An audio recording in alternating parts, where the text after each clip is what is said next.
Hi guys, I'm Ricky from Moshville Times here. I'm delighted to be welcomed by Black Roze, who are Kent-based masters of sleaze rock. I'm delighted to be welcomed by the guitarist Baz and vocalist Viixen. So it's brilliant to see you guys. So how are you guys doing? So how have you been coping with the lockdown? Are you still working, etc.? Well, it's been a funny old few months, hasn't it? Crazy. Yeah. Crazy year. Just before lockdown, Viixen got very ill. Yeah. Yeah, I had a ruptured appendix. Yeah. Hope I you're went to all work. okay. Yeah, so it was just before our tour actually. So I became ill, ruptured appendix, and then I was in hospital for a week. Yeah. And then I kept getting infections afterwards. So I was ill right up until lockdown. Yeah. And then we had lockdown. Yeah. And so I've been off work for 3.5 months. At that time was 3.5 months. Yeah, 3.5 months. Yeah. So I've gone back to work now because I'm a key worker. But Baz here is a I'm just a rock and roll prostitute. I love it when he says that. That's brilliant. Quite tough. And we did some online gigs, which were really good fun. Yeah. And we've done some writing, haven't we? Yeah, we've done quite a bit of writing. Got some good ideas. Us two on our own, we've got 4 songs. 4 songs that are nearly and we've got a whole album's work between the band. We've got a whole album's work now. Yeah. Ready to start tidying up and getting out and rehearsing properly. Yeah. That's actually what I was going to ask. Have you been using this lockdown to write more songs then? So you're thinking of doing like a single or an EP, or are you actually looking to go to the big one, the album? Right, so we decided on a single, what we're basically doing is using home studios for the last probably a couple of weeks, isn't it? Which has been quite interesting. Yeah. We have no idea how to do that. Well, we did. We did, but we do now. We do now. Yeah. Improvising. Yeah, that's actually works really well. So we've actually got pretty much the whole track that the band playing. I mean, the drums were initially done with on a drum machine. Our drummer used one of their pads. Those finger pads. But I mean, it's realistic enough to get a good idea. So, and this Friday is going to be our first live rehearsal since January. Our last gig was January, so the last rehearsal was January, and then I got ill. Yeah. So we're like so excited just for a rehearsal. It's just like, oh my god, we can play loud. It's gonna be loud. It's gonna be very loud. Do you actually remember who the other band members are then, since it's been so long? Funny you should say that, because they come round Sunday. We had a little band meeting. We hadn't seen them for 6 months. Yeah. Absolutely crazy, really. Yeah. Insane. But I mean, we didn't mind lockdown too much because we got a lot done, didn't we? Yeah. Music-wise. Yeah. I think with the other guys on their own, the drummer sitting on his own, well, Vic, he's feeling a bit lost. He can only practice on his drum kit. So many times. He can't do it in his house, it's too loud. So Yeah. he has to have it, a proper rehearsal studio. Yeah. So everyone else was a little bit. Yeah. But we were lucky because we had each other and we could sort of do stuff together. Obviously, Vic can sing, obviously, and I play the guitar. Well, try. And so it's worked out okay. I mean, a singer and a guitarist is your minimum requirement that you need. We had it, so it's worked. Hasn't worked too bad. Yeah. So we're looking to hopefully release a single this year.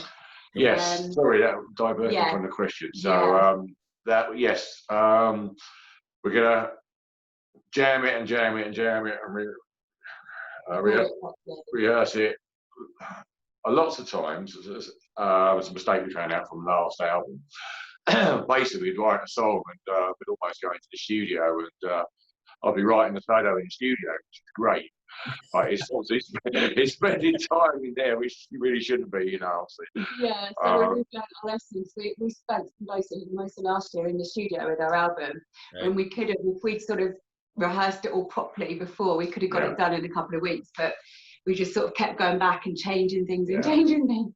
So, I mean, you can't gig at the moment, and that's the best way to grow a song. But if we can finally get to a proper rehearsal studio, which we are on Friday, we can at least for a good month or two bang out this new song.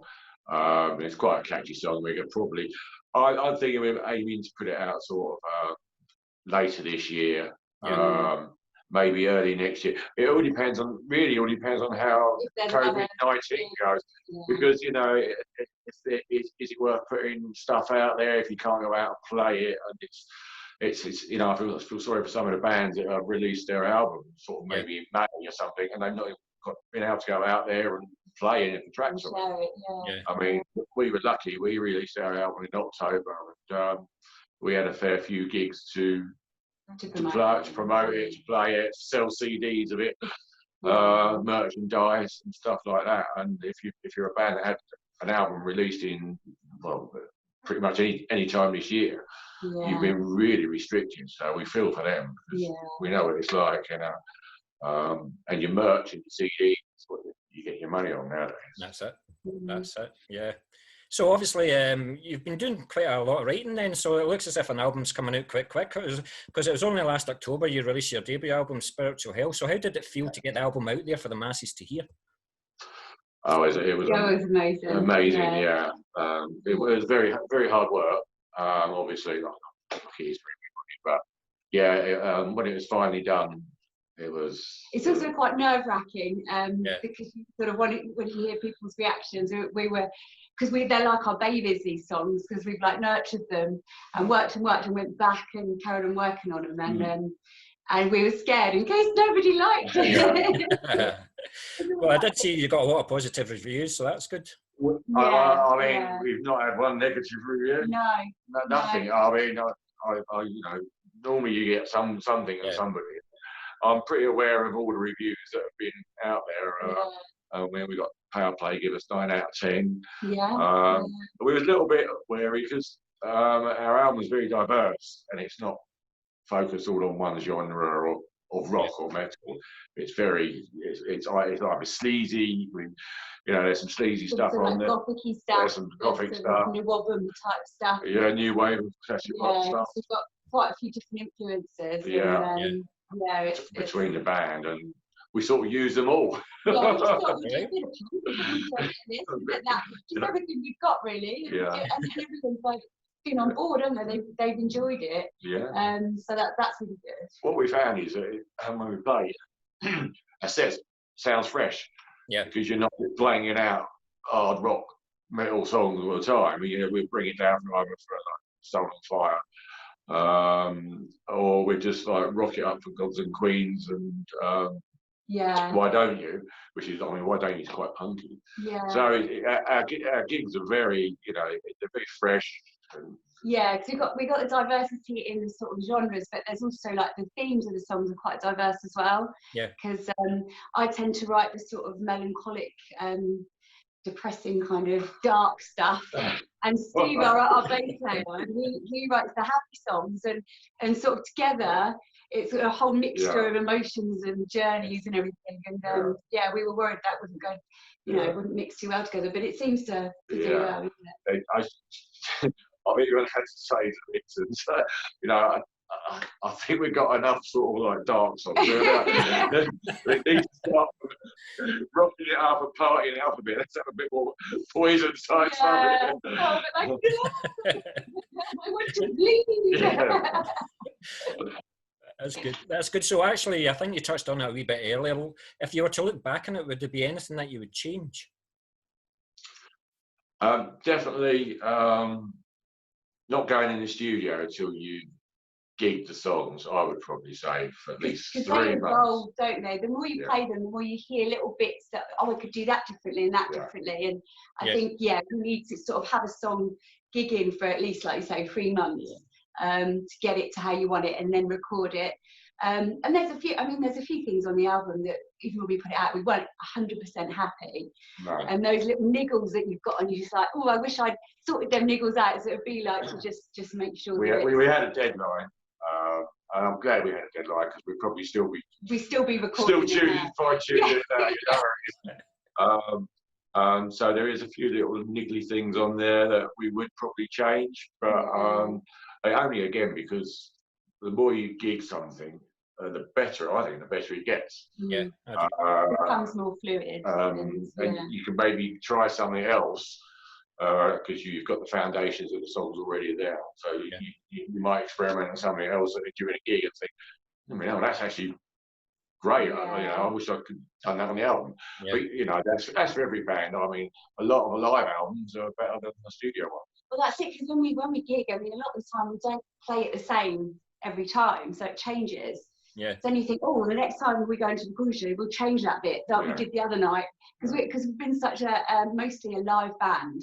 To try and transition that into a studio is quite difficult, especially when you haven't got a crowd. Because I love, I feed off. I think everyone feeds off the crowd, but emotion-wise, and when there's no crowd, and it's just like, it's hard to get that feeling. So it's a bit like playing a Premiership football ground. Yeah, like they are now. With no crowd. Like they just I have to take a technical in an audience just so they can get in the mood, So see, the songs in the album itself, were they quickly written, or have they been written for years? Had you had the songs in your mind for a long time, or? I think lyrics-wise, a lot of the lyrics that I had, I'd sort of been writing them down probably for the last 10 years, but as poems, just sort of like thoughts and, that kind of thing. But and our bass player as well, Steve, has been writing for some time. So, and some of them we wrote together as a band. We just sort of had an idea and we got together and just jammed it. In the Darkness. In the Darkness was our little first baby. That just come back from a jam, wasn't it? Yeah, a jam that we did. I think based in E minor or in E or something. Everything's in E minor. I just love the Michael. So that's how. Yeah, so that's how quickly it can happen. Then you can just get a song from a jam session, or it could take many months to write the song. Yeah. Yeah, both. Yeah. Exactly. I mean, Soul on Fire was we were jamming. You were jamming in A minor. Oh yeah, I was just jamming. And then I went, I've got some lyrics for that, and I went through my phone. I was like, I've written some lyrics for this ages ago, and then that's that, and then we sort of started jamming it in the studio, and then our bass player walked in. And bass player was late. I like that. Bass player was late. Actually, it's not normally late. Sorry, it's not normally late. Sorry, Steve. He was late, and we were jamming it away, and he opened the door. I don't know what that was, but I bloody liked it. So, then we changed it to E, didn't we? Because I like E. So, talking about Soul on Fire, you've recently just released the video for Soul on Fire from the debut album. So, how was that made, and how have the responses been for the song so far? And could you explain a wee bit about what Soul on Fire is about? Yes, so firstly, it's kind of about my life, really. It's sort of, I was brought up in had quite a religious upbringing, and it's sort of about breaking free from that and then going for your dreams, even though the people from your past might be against it. It's sort of never giving up and having your soul on fire. So I had those lyrics probably for about 10 years.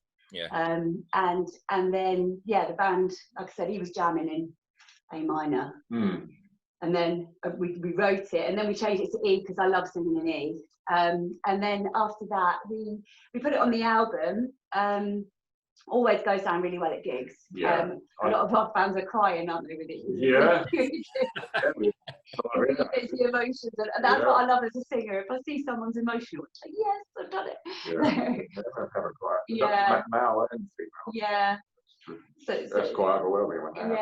It's just amazing. And then we thought, well, it's in the album, it's kind of lost a little bit, so we thought we'd make a video in lockdown. Yeah. Well, and that was your. We're going to make a video for lockdown before COVID happened, and it was going to be. That's it. Yeah. Probably going to. Didn't make a definite plan, but there was going to be more band involvement in there. We're going to do it to see with the band. We've got some 3D animation going. So we just started it. I basically deal with all the video side of things. And then lockdown happened, so that was totally the end of that.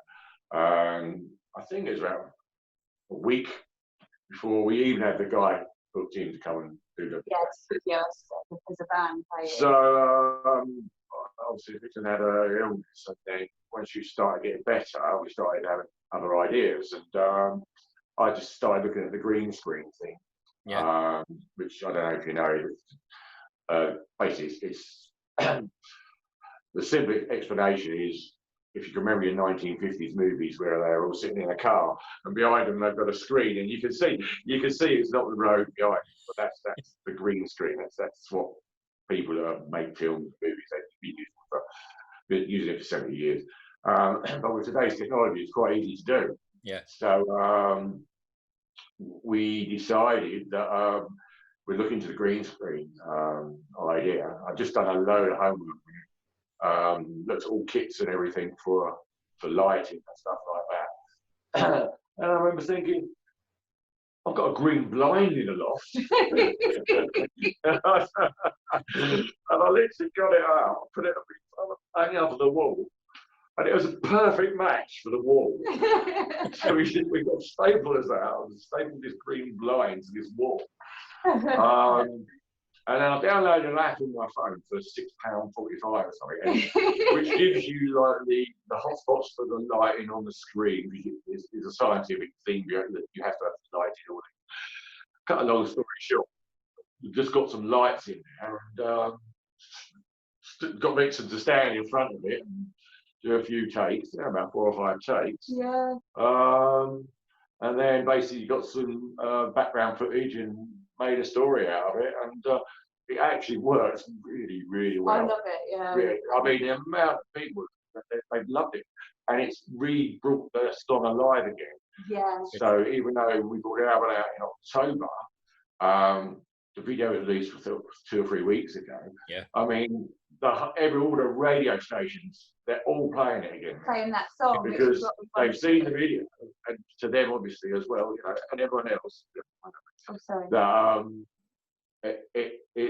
The song comes alive because we've also made it a lyric video, so that helps with people when they're reading the lyrics to get along with the story.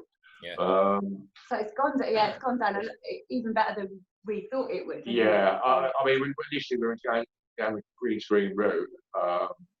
I thought, we'll just have to see how this goes, because it was my first time of ever getting involved in this editing and setting that up.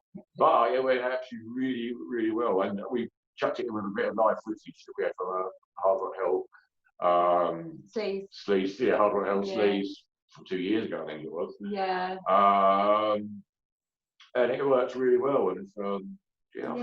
I think we're around 11,000 people. 11.5, I think. Yeah. So it's there you go.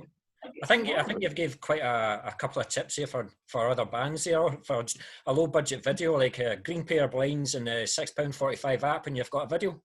There you go. See, we can get it right. If any bands out there want help, how is your man? Honestly, it was literally like that. We had the light ceiling pointed directly at the blinds with a little hook. Yeah. And then we had two little side lights, bedroom lights. Because some of this equipment can cost hundreds of pounds, and we thought, well, we haven't got that. But we did it on a budget, and I think it looks really professional. I think it cost us 20 quid. Yeah. To get that set up. Brilliant stuff, guys. Brilliant stuff. So obviously you're getting a lot of. No, of course, the 4 weeks of editing, of course. Yeah. So obviously you're getting a lot of airplay at the moment with the latest single. So for those that are new to the band, then how would you say it compares to your first EP in 2018? And do you think you've found the sound that you've been looking for with Soul on Fire, or do you think you'll keep on experimenting? I think. I think we're still, because I think there's so many different genres that we love playing. We keep saying that. Are we cutting ourselves short because we haven't actually got a sound, as in a particular genre or particular sound? But I like them all. I think we're still searching. I still think we haven't got to our very, very best work yet. No, I mean, we're also one of our songs in collaboration with a classical pianist. So we're looking at like an ever-listening type song for the new album. Yeah. And he's done a nice bit of work. Yeah, he's written a piano solo basically, and for me to put some lyrics and some vocal melodies too. And Baz has put some lovely guitar parts in. So when we go to the studio on Friday, we're going to play the piano piece to the band and then jam along to it and see what we can do. Else. And we were just ready to explore everything, I think. And then Jamie, our other guitarist, he said he's written some really heavy riffs, sort of Metallica type riffs. So we're thinking, you know, we'll try that. But, I mean, we're just like, because we love all rock music, metal. It's like, you know, we just want to try it all really, and then just see what happens. And it's good fun trying, isn't it? And it's like, oh, we come up with that. That's unusual. I thought I saw Baz there when you said Metallica. I thought I saw Baz going.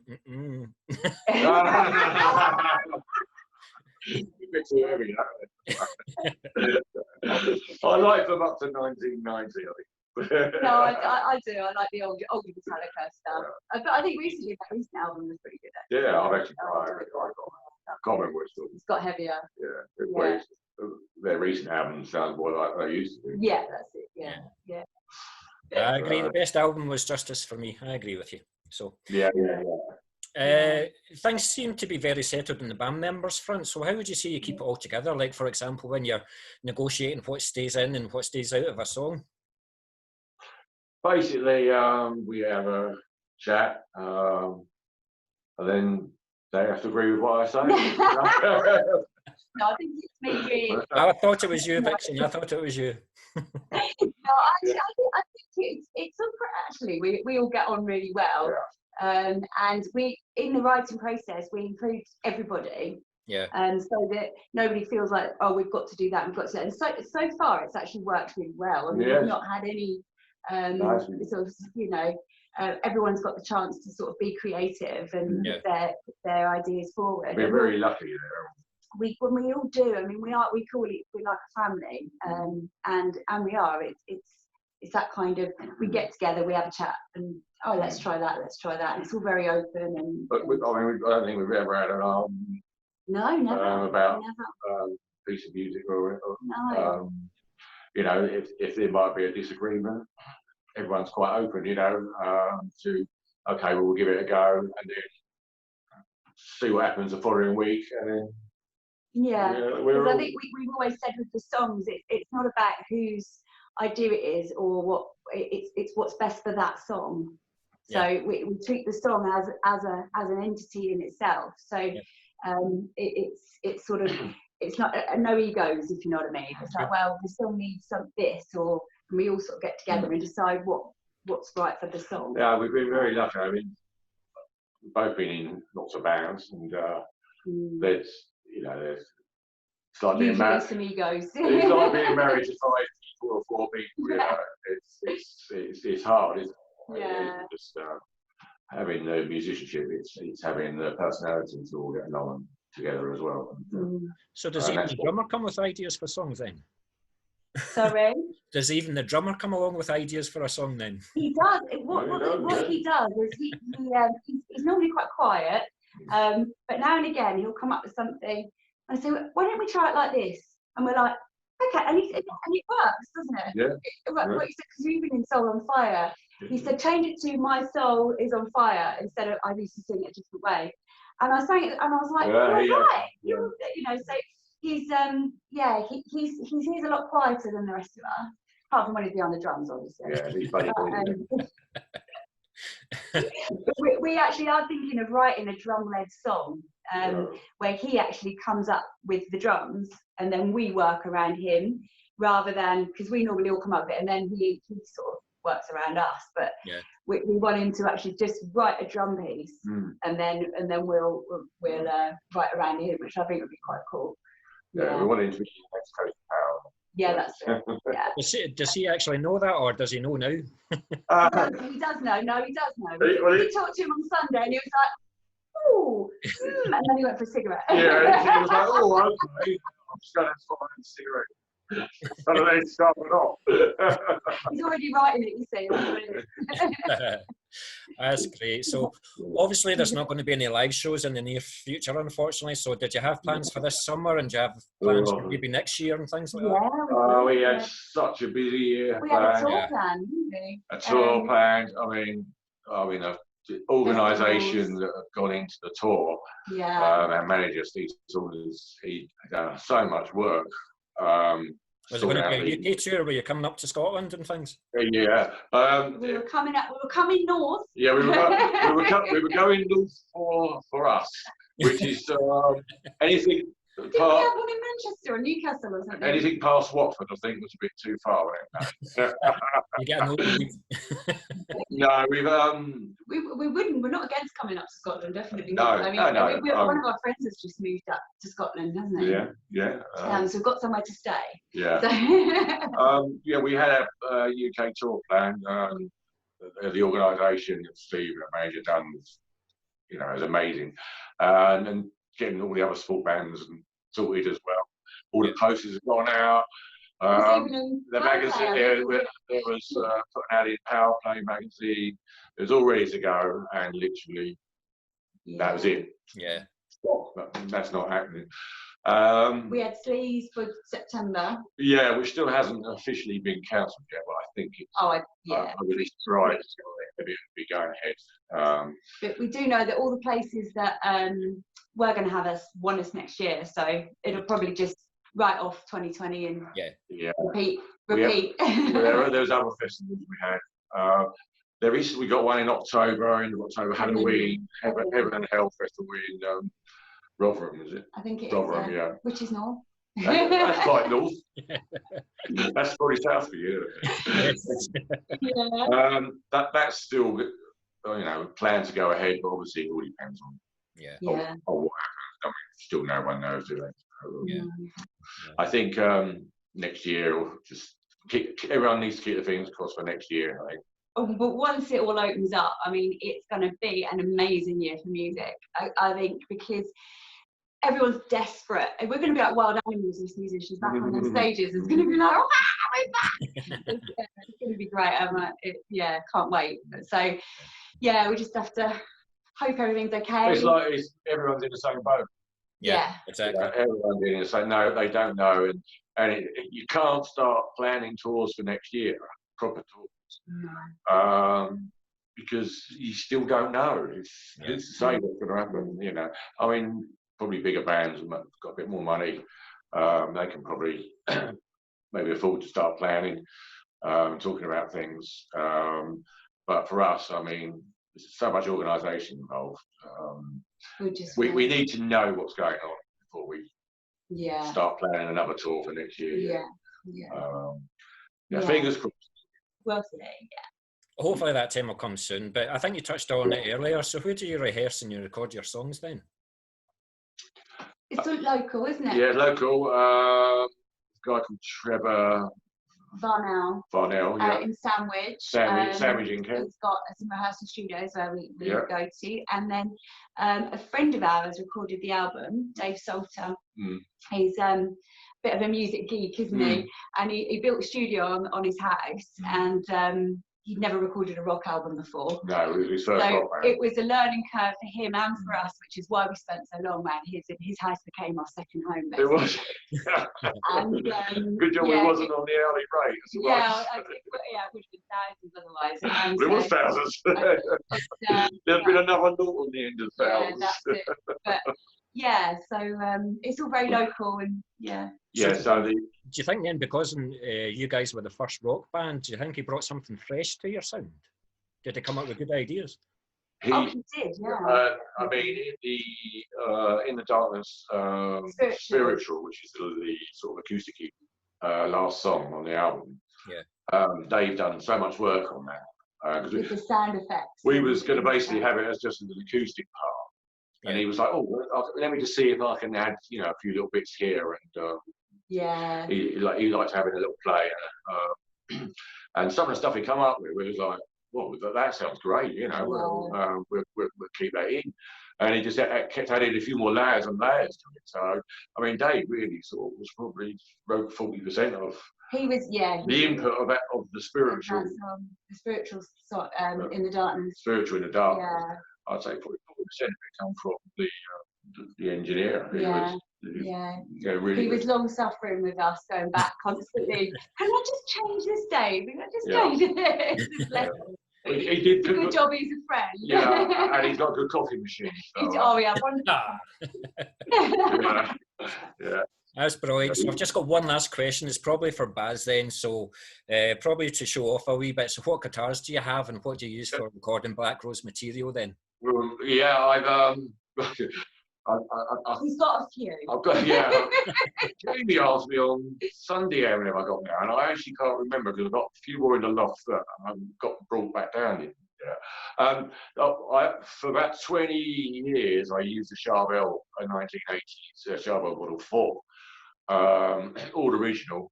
It's got quite a bit of fretware on it, but I still keep that, but I don't play that now. Yeah. So I've got a lot of Jackson's Dinky Pros. I like them to be lightweight when if you're doing a 2-hour set or something. I mean, Les Pauls sound lovely, but they're so heavy around your shoulders. I remember Gary Moore, before he passed, bless him, I remember looking at him live and I thought, Jesus, his shoulders are so round now. I was probably having a Les Paul round his neck for all his life. So yeah, I've got about 5 or 6. Got the 5 or 6 Jacksons. I've got the Ibanez Gem. I ended up all over there, which I'm going to use for the next album. Okay. Recording. I'm probably going to stick to the Jacksons for live stuff. But for live stuff, because the Gem, I don't really want to bash it and get it. It's too nice to play. Yeah, it's just want to put it in a frame. Well, frame. My shoes, really. Yeah. So so basically, and I've got a couple of those in the loft, a couple more Jacksons. Which what I've done is I've taken bits out of older Jacksons where the quality was better, shall we say, and retrofitted them onto some of the newer ones, and made sort of probably out of 3 guitars. I made one amazing guitar, if that makes sense. And I've got another Ibanez in the loft as well, which the orange one. The orange one, which I know the colours, but what colour have you got? I don't know. So see, when you're playing live, then how many guitars do you bring with you? How many? I take the normal one and one backup. Always take a backup. My backup actually is I call it sort of like my rat. It's like my hardcore baby. It's sort of it doesn't matter if it gets scratched or whatever. And also I play in a punk band called Cozy Dunce, and I use it in that because it gets a bit raucous in that band. So if it gets chipped or whatever, it's not the end of the world. But it's got a lovely action on it. It's so low. And the Floyd Rose on it, and it's like a tank. You know, I don't have to worry about it. I can leave it leaning against the side of the amp, ready to be picked up if it needs to be. And if it doesn't, it goes back in its bag. And and I didn't pay very much for that either. It's crazy. Like one of the cheapest guitars I brought, and it's the most indestructible. But the next album, most of it will be recorded on the Ibanez. That's excellent. Thank you very much, guys.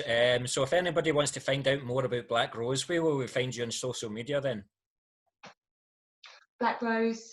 Right. R-O-Z-E. Yeah, so we have the website www.blackrose.co.uk. That's Black Roze with a Z. Yeah. Obviously.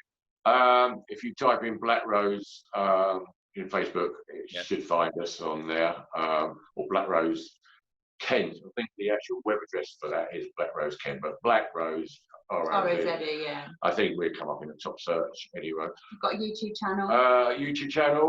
Check out our YouTube channel. We've got Instagram. We have got Instagram. We're not very good with Instagram, because it's Viixen's in charge of Instagram. I do. I forget. I'm good with Facebook, but I just forget about Instagram. I need to get better with that. Yeah, we have got. Sorry, Instagram people, but it's not that great. We've got a Reverb Nation page as well. obviously Spotify, Amazon, all We're on all of those all the places. platforms. You can buy our CD. I've download a CD from there. If you want to buy a physical CD, just go to www.blackrose.co.uk and there's just instructions on there of. Or just message us on Facebook on the page.